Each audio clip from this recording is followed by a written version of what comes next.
काम चाहे घर का हो या फिर किचन का, अगर हमें कुछ टिप्स एंड हैक्स पता हो तो काम काफ़ी आसान हो जाता है, खुद के लिए टाइम भी निकाल पाते हैं। तो ऐसे ही टिप्स आज आपके साथ शेयर करने वाली हूँ, जो हर लेडीज़ को पता होने चाहिए। तो अगर आपको आज का वीडियो पसंद आए तो ज़्यादा से ज़्यादा शेयर कीजिएगा और चैनल पे पहली बार आए हो तो सब्सक्राइब भी कर दीजिएगा। पहला टिप है हमारा इस तरह की चेन को लेकर।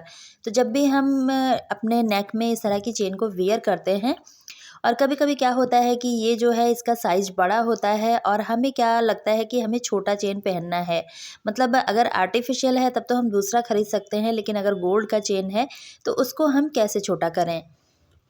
तो इसके लिए बहुत ही बढ़िया सा टिप शेयर करूँगी जिससे आप बड़ी चेन को छोटा कर पाओगे। तो आपको क्या करना है, इस तरह का इलास्टिक लेना है और ये इलास्टिक हम सभी के घर में होता है। इसको यूज़ करके हम इसे छोटा बनाएँगे। तो हमें क्या करना है, पहले हमें चेन को ले लेना है। जिस भी चेन को हमें छोटा बनाना है इस तरह से देखिए पहले इक्वल कर लेना है। जहाँ पर इसका हुक होता है वहीं से हमें बिल्कुल इसको बराबर कर लेना है। और उसके बाद हमें क्या करना है, इस तरह से देखिए पकड़ना है। जितना भी छोटा आपको करना है आप इस तरह से पकड़ लीजिए और उसके बाद ये जो इलास्टिक है पतला वाला, यही हमें इस पे अच्छे से लगा देना है।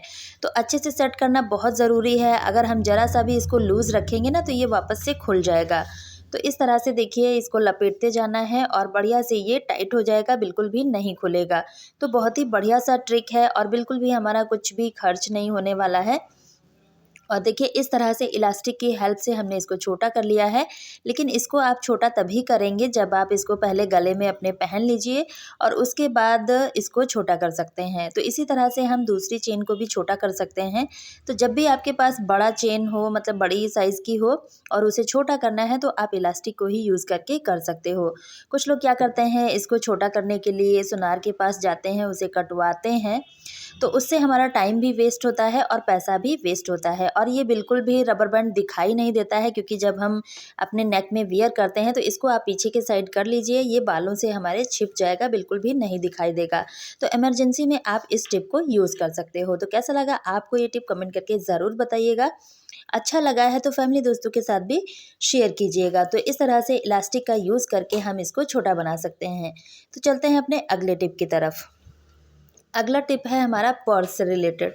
तो इस तरह का जो पर्स होता है उसमें हमें एक प्रॉब्लम आती है कि जो इसका हुक लगा रहता है, कभी-कभी क्या होता है कि ये टूट जाता है और इसको हमें खोलने में, बंद करने में काफ़ी ज़्यादा प्रॉब्लम आती है। तो ऐसा हम क्या करें कि इसका हुक टूट गया है और फिर भी हम इसको खोल लें। देखिए इस तरह से जब हम खोलते हैं तो काफ़ी ज़्यादा दिक्कत आती है और कभी-कभी तो हमारे नेल्स में भी लग जाता है तो पेन होने लगता है। तो जब भी हुक टूट जाए तो आपको क्या करना है, लेना है आपको इस तरह का सेफ्टी पिन। और ये सेफ्टी पिन हम सभी लेडीज़ के पास होता है। तो आप इसको, इसमें देखिए इसका जो छल्ला सा बना रहता है ना, उसमें हमें इसको डाल देना है। और इस तरह से डालने के बाद हमारा ये आर्टिफिशियल हुक बन के रेडी हो गया है। इस तरह से आप इसको खोल सकते हो और बंद भी कर सकते हो। तो जब आपको टाइम लगे तब आप दूसरा भी डलवा सकते हो और इमरजेंसी में आप इसको यूज़ कर सकते हो। बहुत ही बढ़िया सा जुगाड़ है। इस तरह से हम छोटे-छोटे जुगाड़ करके अपना काफ़ी सारा पैसा भी बचा सकते हैं और टाइम की भी बचत कर सकते हैं। तो उम्मीद करती हूँ ये टिप भी आपको पसंद आया होगा। इसी तरह से कभी-कभी बच्चों के स्कूल बैग में भी इस तरह के हुक टूट जाते हैं, तो आप इन्हीं सेफ्टी पिन को यूज़ करके उनको लगा दीजिए और आसानी हो जाएगी खोलने और बंद करने में। तो इस तरह के जुगाड़ को हम यूज़ करके अपने पैसों की बचत तो कर ही सकते हैं, साथ ही साथ काम को भी आसान बना सकते हैं। तो उम्मीद करती हूँ ये भी टिप आपको पसंद आया होगा। अगला टिप बहुत ही यूज़फुल होने वाला है।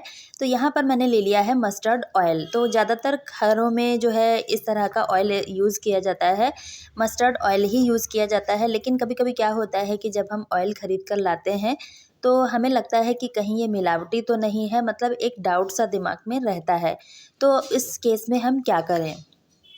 तो आपको क्या करना है, जब भी आप ऑयल ख़रीद के लाओ तो आपको इसे डायरेक्ट ऐसे ही यूज़ नहीं करना है। पहले आपको लेना है एक बाउल और इस बाउल में हमें ऑयल, थोड़ा-सा ऑयल निकालना है, ज़्यादा नहीं, बस थोड़ा-सा ही लेना है।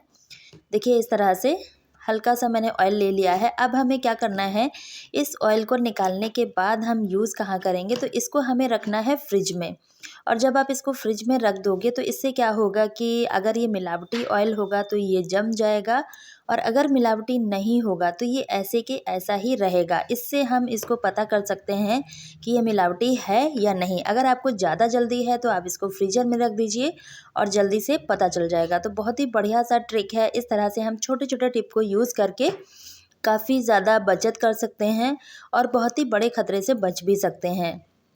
तो अगर हम मिलावटी ऑयल खाएंगे ना तो काफ़ी ज़्यादा नुकसानदेह होता है, तो आप इस ट्रिक को ज़रूर यूज़ कीजिएगा। अगला टिप है हमारा बेसन से रिलेटेड।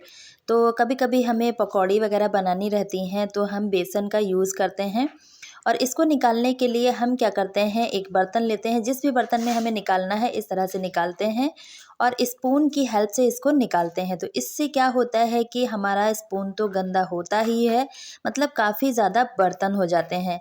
तो आप सोच रहे होंगे कि स्पून से नहीं निकालेंगे तो हम इसको कैसे निकालेंगे। तो इस तरह का विस्कर जो होता है ना, इसको मिक्स करने के लिए हम यूज़ करते हैं, और स्पून को भी हम निकालने के लिए यूज़ कर लेते हैं। तो आपको क्या करना है, इस विस्कर से ही हम निकालने का काम भी करेंगे। तो बहुत ही आसानी से निकल जाता है, बिल्कुल भी झंझट नहीं है कोई भी। बस आपको कंटेनर में इसे इस तरह से डालना है और हल्का सा घुमा देना है। इस तरह से आप देखेंगे कि बेसन जो है बहुत ही आसानी से निकल जाता है। तो बहुत ही बढ़िया सा ट्रिक है। इस तरह से आपको स्पून की ज़रूरत भी नहीं पड़ेगी और आपके ज़्यादा बर्तन भी नहीं होंगे। तो इसको यूज़ करने से बेटर है कि आप जो है सीधा विस्कर को ही यूज़ कीजिए। और मिक्स करने के लिए तो इसको हम यूज़ करेंगे ही करेंगे, तो क्यों ना हम इसको निकालने के लिए भी यूज़ कर लें। और हर कंटेनर में ये अच्छे से फिट हो जाता है, मतलब आ जाता है। तो आपको अलग से झंझट करने की कुछ भी ज़रूरत नहीं है। इस तरह से हम छोटे छोटे टिप्स को यूज़ करके अपने कामों को आसान बना पाएंगे। अगर हम स्पून का भी इस्तेमाल करेंगे तो डबल बर्तन हो जाते हैं और हमें काफ़ी ज़्यादा क्लीन करने में टाइम लगता है। तो उम्मीद करती हूँ ये बेसन वाला आइडिया भी आपको पसंद आया होगा। अगर पसंद आया है तो दोस्तों के साथ भी शेयर कीजिएगा। अगला टिप है हमारा सिलेंडर से रिलेटेड। तो हर घर में सिलेंडर का यूज़ होता है, लेकिन कभी कभी क्या होता है, जब हम नया सिलेंडर लाते हैं तो हमें लीकेज का डर रहता है। तो आपको क्या करना है, इस तरह से थोड़ा सा पानी लेना है और इसको हमें यहाँ पर डाल देना है। इस तरह से जब आप पानी को डाल दोगे, अगर सिलेंडर लीकेज होगा तो इसमें से बुलबुले आने लगेंगे, और अगर लीकेज नहीं होगा तो ये पानी जैसे कि तैसा ही रहेगा। इस तरह से आप जो है इसको चेक कर सकते हो कि लीकेज है भी या नहीं। इस तरह से क्या होगा कि कभी कभी हम इसको चेक नहीं करते हैं और डायरेक्टली ऐसे ही यूज़ कर लेने लगते हैं। उससे क्या होता है कि ये जो है लीकेज होता रहता है, और जिसकी वजह से कभी कभी ब्लास्ट भी हो जाता है, बहुत बड़ा खतरा हो जाता है। तो आप इस तरह से इसको यूज़ कीजिए। बस थोड़ा सा टाइम लगता है, ज़्यादा टाइम भी नहीं लगता है और फटाफट से हो जाता है। तो बहुत ही बढ़िया सा ट्रिक है, मतलब एक बहुत ही ज़रूरी इन्फॉर्मेशन है। ज़्यादा से ज़्यादा शेयर कीजिएगा ताकि हर लेडीज़ तक ये इन्फॉर्मेशन पहुंच सके। तो फ्रेंड्स, आज का वीडियो आपको कैसा लगा है कमेंट करके ज़रूर बताइएगा। इसी तरह के और वीडियो देखने के लिए लिंक मैंने डिस्क्रिप्शन बॉक्स में दे दिया है, आप वहां से देख सकते हो।